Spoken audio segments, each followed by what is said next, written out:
Hi, so today we're going to be making chicken Kievs. I'm going to give you a tutorial of start to finish from the garlic butter, prepping the chicken breast, to Pannie, and then to the end result. So what we're going to start off with, first of all, is making a garlic butter.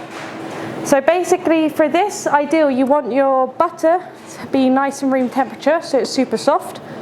So it's going to infuse with the temperature of the fat nicely. And then whilst that's in the fridge to set is when we're going to do the chicken prep. Okay? So starting off with the softened butter, just going to put that into the bowl, like so. And then I've got 1 clove of garlic. For this, I'm just going to slice it nice and thin.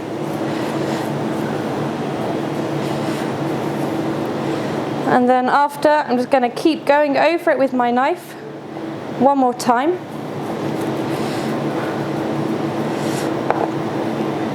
And again. And then when you want your garlic nice and fine, when you want it minced, a really nice tip is to put a bit of table salt on it. So what the salt does is just breaks down the molecules within the garlic, so it's going to make it a lot softer and a lot easier for you to mince, and it's going to take out some moisture as well. So it just speeds up the process a little bit. Okay, just going to keep going with that. Obviously the method I'm showing you is kind of the easiest and most likely way to make it at home, but if you had machinery like a KitchenAid or a Thermomix or something, there's also another way to do that, where you start with the butter just a little bit melted, you put in your cloves of garlic, spin it around, put in your parsley, spin it around, and then just mix through the butter after, but again all nice and soft. But obviously not everyone has one at home, so I'm going to go through this method instead. And then what we have here is parsley. Either flat leaf or curly is absolutely fine. What I've done is just roughly picked it. You don't have to be too fussy for this. And then again, you're just going to chop it up. The parsley is completely optional. I just like to put it through the butter for a really lovely green colour. Looks quite fresh, just adds to the appearance. And that's it. Okay, so you've got nice quite small pieces in there. Put it in, and then as with everything you're doing, always season it off. So in here we have literally just the butter, minced garlic, parsley, and a touch of salt. Mix it together like so. If you're going to be doing this in the food processor, the colour's going to blend down and kind of spread throughout. And like this, you're going to just get the lovely flavour. Okay? That's it. I'm going to put a touch more parsley in there and fold that through there. Much better. So if you're making this on a day like today where it's 33 degrees, it's going to be really warm. Just before we're going to put it into the chicken, it needs to be the perfect consistency of spreadable but not completely soft. So rest it in the fridge for about 10 minutes or so it can just firm up a little bit. Okay, so now your butter's going to be setting nicely in the fridge. We're going to go on to the chicken prep. So what I have here is a chicken supreme. So it's the breast, but you've still got the bone attached. And for a Kiev, this is exactly what the breast, but without the bone. Okay, so we're going to start by just removing this. See, it's just here, 1 cut, and it's going to go through. You can always keep the bones to go through a stock or a sauce, or to just give something a little bit more flavour. So without the bone, you can now remove the skin. If you feel it, you're going to see it comes off really easily without the use of a knife. Maybe just here. No. There you go. The skin comes off. It's your shape of your chicken. So this is skin side. We're going to face it down, and then the next step for this is we're going to butterfly it. So on your chicken breast, you always have a mini fillet, which is the name suggests is just a tiny fillet on top of the breast. For a Kiev, it's good to keep it on just because it gives it a lot more meat. To butterfly it, what we're going to do, hold your knife, keep it really flat, and you're just going to open it up slightly on one end, one side, turn it over, and then you're going to do the same thing. Always let the knife do the work. You don't need to be putting too much pressure on it. Just let it do its thing. And you can open it up a touch more, like so. And what the point of this is basically is so you have the same thickness all the way through. So it's going to cook a lot easier and a lot more evenly. You see here, it's still a touch thick. It's going to open it up a tiny bit more. And here. And there you go.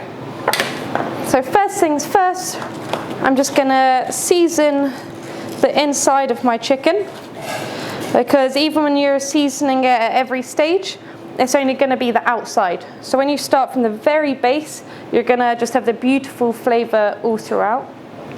And then I'm going to take my butter, beautiful consistent, out of the fridge, and I'm just going to spread it on.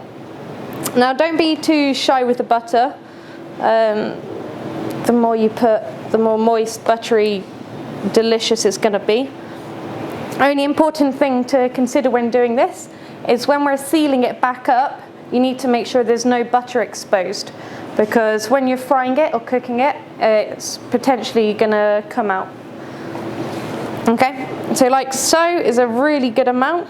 And then what we're going to do is just gently fold it up. Make sure you can see. I'm just folding it up. There's a little bit of exposed here, so I'm going to use this part of the chicken to cover it. And like so, we've got that really lovely shape, and that's it. Now we just need the butter to firm up a little bit before we're going to go on to step 3 of panning. So I'm going to leave this into the fridge to rest for about 15 minutes or so.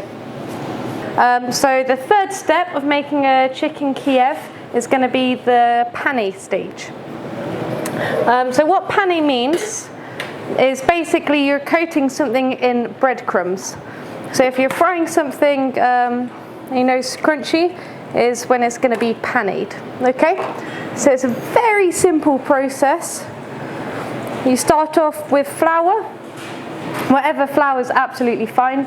I always use plain, but if you have strong bread flour, pasta flour, buckwheat, not a problem at all. That's the first step. Second is egg. And I'm just putting a touch of milk in here. So what this is going to do is just thin it out slightly, so it's not going to be really clumpy around the product that you are panning. Okay, so give that a little bit of a whisk until you can see everything's fully combined nicely, like so. And then of course the breadcrumbs. So here we use Panko breadcrumbs, but if I'm cooking at home and panning something, what I normally do is just keep all of my bread. If it's going a little bit old, a bit stale, and you don't know what to do with it, then I leave it out to dry. I slice it, leave it outside overnight, and then when it's a really nice crunchy consistency, I just blitz it up. You can either break it down with your hands.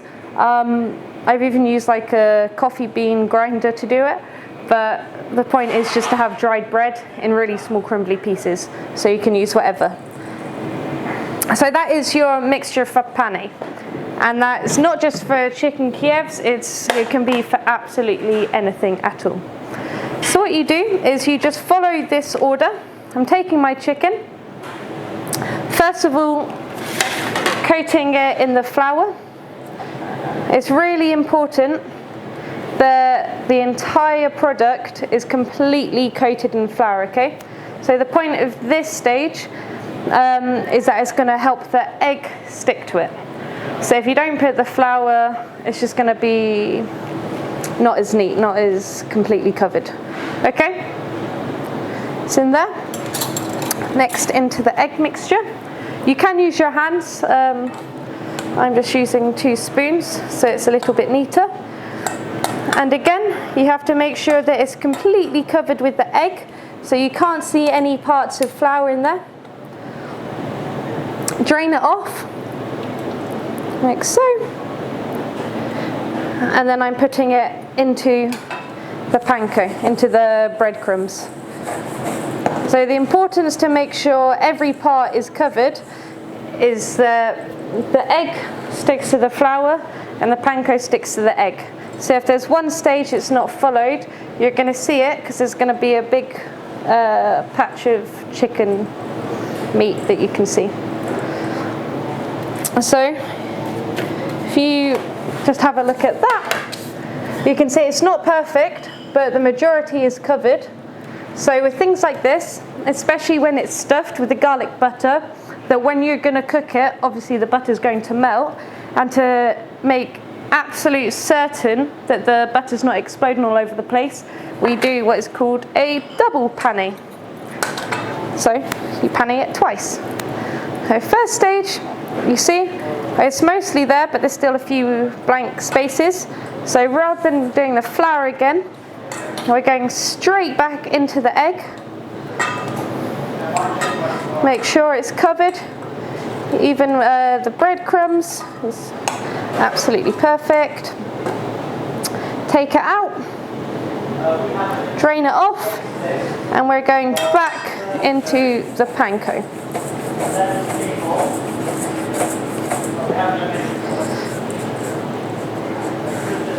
And then at this stage, you see the difference is that now it's completely covered top to bottom in the breadcrumbs. And like at this stage, you can just start to shape it a little bit. So if you remember the shape just after it was stuffed, when you folded it over, it's quite a nice V. Now you can do the same, keep the shape, and then that's it. Maybe if it's been outside, it's going to get a little bit softer.